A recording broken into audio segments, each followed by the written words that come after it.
Que le pays compte 1,3 milliard d'habitants n'empêche pas un grand nombre de jeunes célibataires de se sentir très seuls.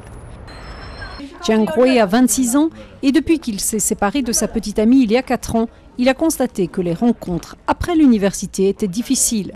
D'autant qu'il a emménagé dans une nouvelle ville et que ses collègues de travail sont principalement des hommes.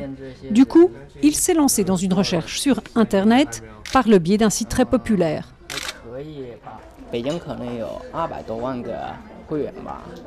À Pékin, il y a peut-être 2 millions de membres, environ la moitié sont des filles. Je n'aurais jamais pu rencontrer autant de filles dans mes 3 années passées ici.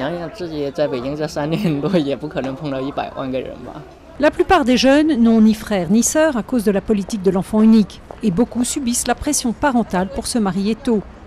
Le problème est commun aux jeunes diplômés comme aux travailleurs migrants. Coupés de leur cercle familial et social, ils se retrouvent néanmoins isolés dans leur nouvel environnement avec peu de connaissances en dehors du milieu du travail.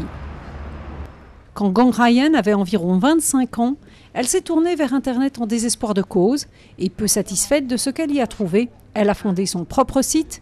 C'est ainsi qu'elle a trouvé non seulement son mari, mais aussi une affaire qui pèse aujourd'hui plusieurs millions de dollars, emploie des dizaines de salariés et compte 22 millions de membres.